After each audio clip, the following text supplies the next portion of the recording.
man, Eric Wilson. Sports Arena is back in the house. And, of course, I had to bring my two brothers for this one. So we're going to do a little bit of our own mock draft. It's a combination of the Sports Arena meets the Sports Hangover meets soon-to-be production assistant of CBS Sports and headquarters in Connecticut. I got my man Jake Rongholt. And, of course, like I said, 1 of 5, and that's it, Mr. Michael Caratanudo. Gentlemen, how's everybody doing? Everybody safe? Everybody good? Yes. How you doing?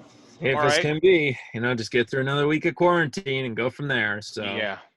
So, gentlemen, we got 30 minutes here. Let's see if we can get through these first 10 of our own, if you will, collaboration on a mock draft. I would say ladies first, Mike. So with the number 1 pick, well, okay. Let's get right to Eagles it. are always Cincinnati. bridesmaids. Say what? The Eagles are always bridesmaids. They're never a bride. That's we were a bride about 2-3 years ago, brother. You still been trying to just work the tables at the reception. So we're a 9-time bride, but it's okay. Anyway, all right, let's get whatever. rolling. Hey, number 1 pick, Cincinnati. Who you got? The Cincinnati Bengals Yes. at number 1 Yes. take Tua Tagovailoa out of Alabama. Wow. And Really? that's because Okay. every single person, and you know how much I love protagonists, Eric. You know how much I love that. Every single person saying Joe Burrow. Look, Joe Burrow had a phenomenal season and a half-ish for LSU. And I'm not saying he's Mitch Trubisky. I'm not trying to get Jake all fired up. But everybody, Joe Burrow. I like Joe Burrow a lot. But everybody's saying, Tua's saying he's healthy, this and that. If Tua was healthy, he'd be number 1. Cincinnati hasn't said a word. They take Tua number 1, dog. That's my surprise pick right there at number 1. All right, Jake, I'm gonna go to you. What's your thoughts on that? And also, who's your number 1 pick? honestly, I don't blame you. I mean, I understand that, Michael. I mean, we're talking about a team that drafted Achilles Smith, David Klinger, and we still understand that Tua Tagovailoa still has those hip issues, and we got to know how long is that going to go? Because if you go back to the 1980s, same hip injury, Bo Jackson, his career ended at that point. So I don't know what is going to happen here, but I just don't feel like the Bengals are going to do that. I think they're going to go with Joe Burrow because what made it really work with them during the championship was that not only did they have Justin Jefferson, but they had DeMar Chase. They got Tyler Boyd. They got A.J. Green back on a franchise tag. So that's going to really help Joe Burrow. Zach Taylor gave Jared Goff his best season statistically when he was the quarterback coach in L.A. So I think that might be able to help. And for once, Zach's going to get this chance to have a pro-ready quarterback, ready to go, understands what he needs to do. But let's understand this, Bengal fans, you're a long way from becoming relevant again. But this is a good step in the right direction if they go after a very healthy, confident Joe Burrow, especially when he comes out of the state of Ohio. Eric, real quick, though, all I'm going to say to Jake is that Tua's been working out, sending those videos. Yes. Every saying, if he's healthy, he's number 1. But I will leave this. My last comment is still SEC quarterbacks. And for the most part, we know you don't go to that conference for quarterbacks. That's all I'm going to say. All right, fair enough. Well, I typically do side against Cowboys fans, so for me, this is a no-brainer. I am going with Joe Burrows, quarterback from LSU, and quite frankly, what we've seen this young man do as a starting quarterback at the college level, I think he is NFL ready. And I know that's hard to say because there is no tape on him except what we have from college, but I feel like he could step into this system. He's got AJ Green. He's got, Mixon. That pool of talent is going to help elevate this young man, and it's time for Cincinnati to get out from underneath the bottom of the AFC North's foot. So I'm going to roll with Burrows at number 1. Now, when we go to number 2, this is where I get a little different, gentlemen, because Okay. I am actually saying that Tua goes to the Washington Redskins at number 2. Goodness. Because think of it like this. Even though Dwayne Haskins and McLaurin, both from Ohio State, have that connection, you need something with a new head coach in Ron Rivera to kind of get the wheels going and get this spark blazing up. Nobody, in my opinion, is going to provide that much of a spark and give you energy and life into this than Tua. We know what Tua's capable of. He is, if he's 100% healthy, Washington, is going to take him with Burrows being off the board at number 1. You forget about one thing, though. That's a defensive coach in Ron Rivera, and he is going to go after the edge rusher. The best player in college football on defense was Chase Young, and Chase Young's numbers are nothing. I mean, they're incredible. In 2018, he had 10.5 sacks. In 2019, he had 16.5.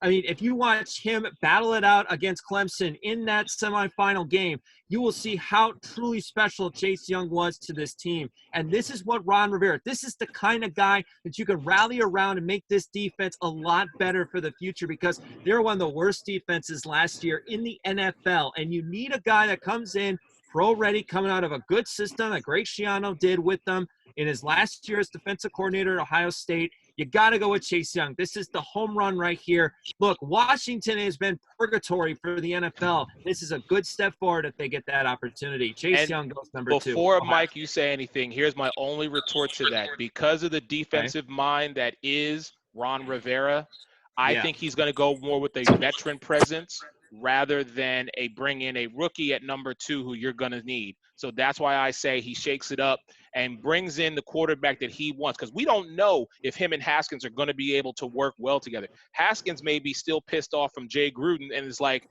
what's this coach going to bring to me that Jay Gruden, is he going to believe in me? The other coach didn't. So that's why I say they go with Tua. But Mike, go ahead. Well, I wanted to actually go with Chase Young number 1 because unfortunately, he did go to that terrible university in Ohio State. So that beside the point. But the game against Clemson, I mean, other guys actually – I was at that game, Jake, and other guys actually got off because, yes, they were very focused on Chase Young. But what he did all year long, again, I'm going with an edge rusher that's just going to constantly crush the quarterback. We saw what it did for the Broncos, obviously, after Peyton Manning got there. But you had Von Miller. You bring in, of course, DeMarcus Ware, who rocks. And – again, but Chase Young, I mean, again, I would have went with him number 1 just because to me, I love defense. But Chase Young, I gotta begrudgingly, I guess, go with Jake and say it's all about Chase Young at the defensive end position. All right, let's move on. Number 3, Detroit Lions. Jake, I'll start with you. Who do you like? Who you taking in this one? They need secondary help. Darius Slay now with the Philadelphia Eagles. They're looking for somebody that can be that man-to-man shutdown corner. And I got to go with Jeff Okudah from Ohio State because he was one of the true reasons that Ohio State was staying in that game with Clemson the majority of that football game until the fourth quarter. If you watch those deep balls that Trevor Lawrence tries to throw up off the sideline, you will see number 1, Jeff Okudah, coming up and smacking that ball down and really making T. Higgins' life a living hell, or Justin Ross. And this is what Detroit wants. Look, you want a guy that's going to be substance over style. That's New England. And this is what Detroit wants. Go get him. Get Jeff Okudah. He is a good man-to-man shutdown corner. That's what they need because that's what Darius Slay was. And now he has gone to Philly. You know what Jeff Okudah couldn't do was catch Trevor Lawrence on his long touchdown run. That's kind of funny. That is true. That's true. Here is what happens at number 3. Okay. The San Diego Chargers. L.A. Chargers. I've been hearing about this. The San Diego Chargers. Los Angeles Chargers. Los Angeles. San Diego. Oh, that's 10 push-ups. Dang it. All right, I'll do 10 push-ups later. I'll add them to my at-home workout. So I got 10 more. The Los Angeles Chargers are going to trade up at number 3, but they are not taking Burrow. They are taking my boy, Justin Herbert, at number 3. Wow. And the Lions trade down and bait them into trading up. The Chargers come with the best package, and Justin Herbert goes number 3 to the Los Angeles Chargers of San Diego. No faith in Tyrod, huh? Okay. All right. I love Tyrod. I didn't say he's going to start. I said they draft him. I love Tyrod. Oh, come on now. You right. If you go up to get Herbert's starting. Let's just call it what it is. Did Andy Reid not go up to get Patrick Mahomes? Andy Reid went up to get Patrick Mahomes and he sat on the bench. Well, Andy Reid, one of the greatest head coaches in all of the NFL. Don't talk about my Andy Reid like that. Once he went to Kansas City, yeah. Anyhow, I'm agreeing with Jake. I'm taking Jeff Okudah, number 3, because for all the points that he said. Now, here is where we get interesting, gentlemen, because at number 4, the New York Football Giants, and because I still have him on the board, the New York Football Giants actually take Chase Young because their secondary, I think, is even more depleted than Washington's was. They needed help on every facet of the ball. So who better to bring in than another young stud like Chase Young? And granted, for me as a fan, which clearly you can see, it's going to hurt my heart. But at best available, I say the Giants, because Washington took Tua, the Giants get Chase Young. Wow. All It's right. Well, intriguing. I'm going to say the Giants. I'm going to say the Giants stay at number 4, but I am going to go with this because watching it live, and I love what he did all year long. I think the Giants, because since I have Chase Young off the board, I go with Isaiah Simmons out of Clemson. Because the game he had against Ohio State, just even all year long, everybody said, oh, Clemson, this and that, and blah, blah, blah. Dude, they lost 3 defensive linemen to the NFL last year. What Simmons had to do this year, again, with a defensive line that got better and better each week, I love the kid. So I think the Giants, they go defense, because I also have them maybe trading down, but I'm with you, Eric. It's not even about racking up picks. They need to get playmakers in there right away. Yeah. Jake, who you got at number 4? I'm going to go to the other side of the ball because they just got the offensive line coach from the Dallas Cowboys, Mark Colombo, coming in with Joe Judge. And I think they need that. They need that right tackle. And coming out of Iowa, I know where he's going. Wirfs. Yep. I love this kid. This is the same college that Brian Bulaga came out of. And if you watch his film, it's very impressive. You can actually see when his hands come inside, when they're coming out on that pass blocking. And that's one thing that you want to see. Kirk Ferentz is a very good football coach in Iowa. He knows how to coach up offensive line. And that's one of the things that the Giants desperately need, because Nate Solder is their blind side offensive tackle off the left. Then you got Wirfs in there, because their number one weapon is Saquon Barkley. And you got to give Barkley that mentality, that confidence back that he lost last year, because your offensive line gave up 192 pressures with rookie Daniel Jones. So you need a versatile, pro-ready offensive tackle in Tristan Wirfs. I love this kid out of Iowa. He did such a magnificent job against some of the best in the Big Ten last year. All right. So let's go on to number 5, which is Miami. And Mike, number 5, who you got, brother? Well, this is where the Miami Dolphins didn't have to trade up and do anything. They didn't have a good enough package to get to 3. They get Joe Burrow out of LSU to come down to South Beach. And they are very, very happy about that, as they stay put at number 5. They have a ton of draft picks. They take Burrow. Again, my thing with Burrow to you guys is, look, it was one big year. Yes, it was with LSU. Yes, there's a ton of talent. Yes, he did make very solid throws. But I'm sorry, go back and look at what Trubisky did in his 23-game stretch, and he was tearing it up. So I'm not saying that he's Trubisky. I like Burrow. It's 1 year of tape.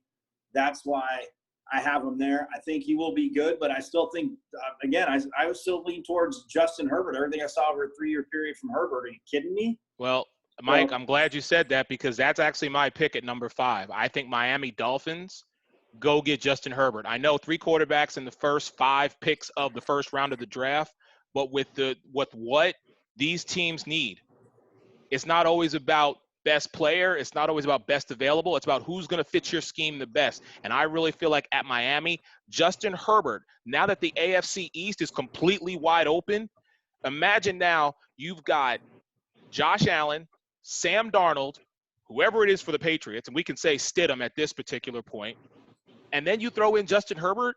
Come on now. Between those 4 quarterbacks, who really you going to put your faith in? Well, Fitzmagic is going to start the season anyway, and I told you, I love Josh Allen, dude, and he got Stephon Diggs now. So Josh Allen, to me, is going to just – with that defense and – But we also know – he struggled in his first playoff game. He struggled in the second half of his first ever playoff game. But I'm sorry, he was going toe-to-toe with Deshaun Watson in Houston. So I love Josh Allen. Okay. But what I'm saying to you is this. We also know that Ryan Fitzpatrick is getting up there in age, and at any moment he could be sidelined. I think Herbert's the guy to come in and definitely take over and kind of, if need be, in his first season, keep this team's momentum going. Jake, who you got at 5? You guys remember that movie Draft Day when Frank Langella, the owner of the Cleveland Browns, was there with the jersey and everything? I Yes. keep imagining that Stephen Ross is going to pull one of those moves and he's going to say, hey, look, I want the style over substance guy. I want Tua Tagovailoa decked out in Dolphins gear. And that's where I feel like the Dolphins are going to go. If Tua is on that board and the Dolphins are there at number 5, they're going to draft him. They need a quarterback. They signed Devontae Parker to a big contract. Mike Gesicki really showed some depth and showed some ability to really make some things happen with those tight end crosses and out patterns. And that's one thing they're going to need here. I like Joe Burrow, but I just don't feel like Cincinnati's going to make that move. They need somebody to get people in the seats into Paul Brown Stadium. And that's the same thing with Tua. Miami wants a guy that's going to be able to put people in the seats. And that's what I feel like. Style over substance, Hard Rock Stadium. It doesn't get any better than a guy that made national championship history in his rookie year, for crying out loud, with the Alabama Crimson Tide. Number 5, Tua Tagovailoa. All right, Mike, who you got? Well, actually, I'll go right back to Jake, man. Jake, who you got at 6? Well, I don't think that the Chargers need to do anything. I think Justin Herbert is going to drop to number 6, and they'll be there right there comfortable, ready to go, because LA's going into a new stadium, and that's just another thing. He's also a Pac-12 kid. It fits right into that area, and he had the best accuracy of the outside of Joe Burrow with 70% on the year. If you look at his stats, the guy doesn't know how to turn over the football. Only 23 interceptions in his 3 years with Oregon, and this is what the Chargers want. You've got talent. You got Mike Williams. You got Keenan Allen, and you're going to have a guy that's already set up, ready to go. Anthony Lynn is a very good football coach, knows how to coach up good offense, and this is what Herbert's going to need. Also, keep in mind, he loves to run the ball, so that's going to keep the pressure off Herbert and get him a little bit comfortable throughout his rookie season. I'm going to go number 6. I don't think the Chargers need to do anything. They'll get Justin Herbert. Interesting. Mike, who you got at 6? Well, at number 6, that's my trade. So the Detroit Lions take the second best defensive lineman in the draft, and they take Derek Brown out of Auburn. Wow. And again, everybody's saying Matthew. People are talking about Matthew Stafford. Great. Again, one of only of the few SEC quarterbacks that's succeeded in the NFL in recent memory. So they go with Derek Brown. Jake, if they don't trade up to get Herbert, Eric is right. Miami's going to take him right in front of them. So that's the chess game. And I do think Herbert's a great fit in San Diego, but they're not going to, I think mortgage should go up to 2, but I think they can work out enough to go with the Lions at 3 and then take Derek Brown, because they need, again, you need a little bit more defense, especially up the middle, and all the pressure you can get him. Brown is just a freaking beast. So the Detroit Lions at 6 go with Derek Brown. Well, this one was a little difficult for me when it came to the LA Chargers, which, by the way, 10 more push-ups for you, Mike. Yep. I was looking at this, and I have to believe that either Tyrod Taylor or the Chargers will get something done and bring in Cam Newton. You've got your quarterback. We saw what Austin Eckler could do when Melvin Gordon sat out those first couple of games. So now I'm thinking to myself, very much the same way you were thinking about protecting the quarterback, I'm actually going to take Tristan Wirfs, the offensive tackle from Iowa, and let him go to the LA Chargers to be able to protect that new quarterback running back setup. So I got Wirfs at 6 going to the Chargers. And at 7, Mike, just keep it going here on the Sports Arena, Carolina Panthers, that's where I'm taking your boy Derek Brown. Because we still don't even know what is going to shake out from the Carolina Panthers. What we do know is Christian McCaffrey, White Lightning, is still going to be there for fantasy purposes. So I say you got to start somewhere. Why not roll with Derek Brown, defensive tackle? I got him at 7. Jake, who do you have? At number 7, I got a guy that they're going to desperately need because Luke Kuechly just retired. I'm going to go Isaiah Simmons, because if you watch Matt Rule and you watch the Baylor football, their defense was top-notch in the Big 12. They were actually pretty brutal, and that's something that you really don't talk about in the Big 12 team. There's no in a Big 12 team. No. I know it's the Big 12. I get that. But that was actually a pretty good defense that I was watching there. I was pretty impressed with the way Matt Rule was able to bring that up, and they're going to need somebody to do that. And without Luke Kuechly, you need a leader. And there was one guy out there that kept this team in it against Ohio State and even in the national championship game. That's Isaiah Simmons. And that's a guy who's going to be able to call the plays, be that quarterback of the defense, and really help out this. Because if there's one thing the Panthers need on defense right now, it's identity. They don't have it. They got rid of everybody. They don't have any idea what to do.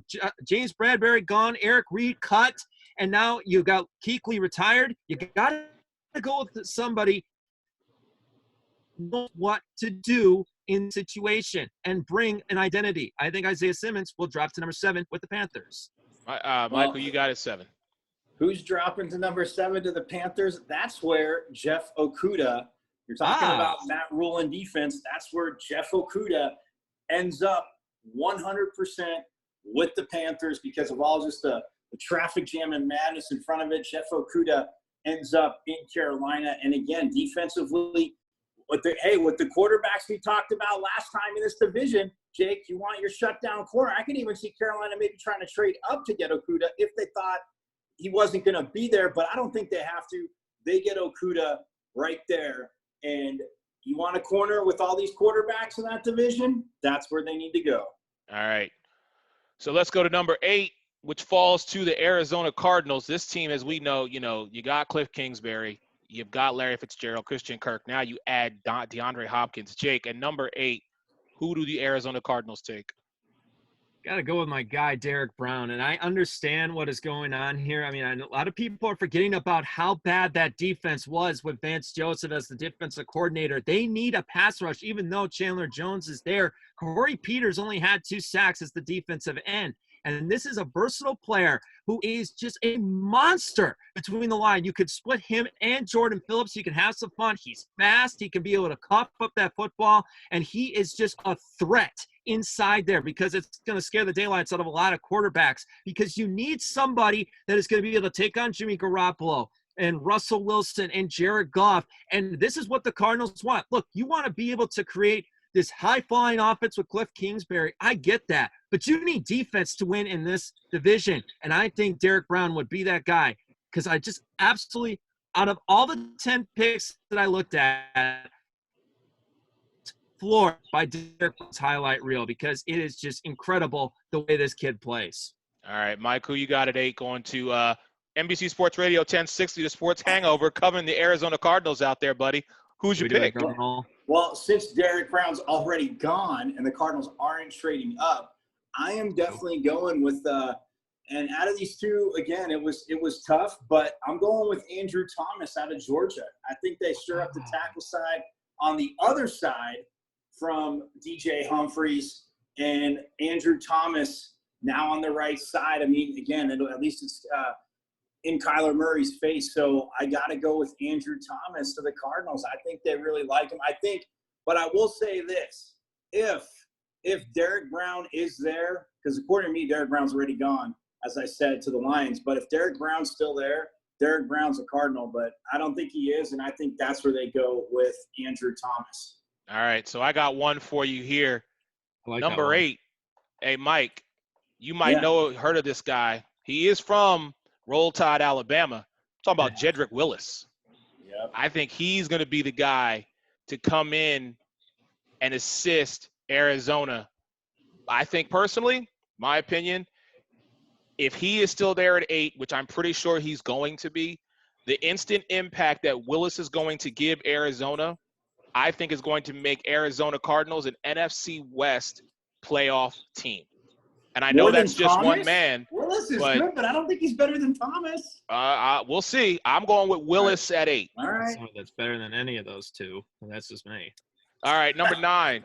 Another team that pretty much is, I hate to say dumpster fire, but they've traded and done everything but give away the farm here in the Jacksonville Jaguars. So, Mike, Jacksonville, who do they take at 9?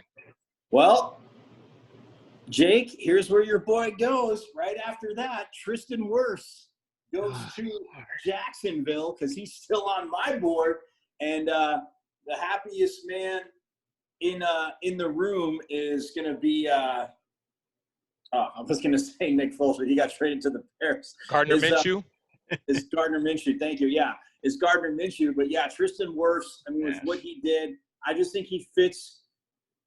Again, not watching a ton of Jacksonville, but I mean, so much pressure. Even when Nick Foles got hurt, I can see it now. You need to revamp that line, especially if you want to keep Fournette. Wirfs goes to the Jaguars at number 9. Jake, who you got? I think Dave Caldwell's going to get fired after he makes this little reach of a pick because I feel like Jacksonville's going to reach. Jerry Jeudy's going to be out there. Yeah, they're going to go and get Henry Ruggs III from Alabama. Even though he has only 7 touchdowns on the year. They need to receive. This is a classic way that Jacksonville is going to do this. Look, you got Keelan Cole, you got Dede Westbrook, and you got DJ Shark. DJ Shark had a good year, granted. But Dede Westbrook hasn't really done much. Marquise Lee can't stay healthy. And even though Jerry Jeudy's going to be out there, Jacksonville's going to make some ridiculous move. And instead of going to get him, they'll leave him for the Raiders. And Jacksonville's going to go at Henry Ruggs, and everybody's going to be shaking their head. Because I just don't trust Jacksonville. I don't trust Caldwell, and I don't trust Doug Marrone right now. I cannot understand how Tom Coughlin gets pushed out the door, but those two guys continue to work in Jacksonville. I don't know what they're doing there. Wow. Jake, of your 9 picks so far, you are not even close on that one. I just wanted to tell you that. So my pick at number 9, gentlemen, I'll call myself the rookie. That's fine. There you go. Is the defensive tackle from South Carolina. I'm going with Javon Kinlaw.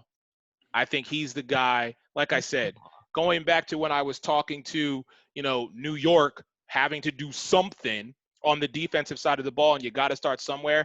I think Javon Kinlaw is the guy that's going to be able to come in, provide a little bit of a magic spark for them, and I think he is actually going to be, who they start building their defense around. Because again, name me another guy on that defensive side of the ball.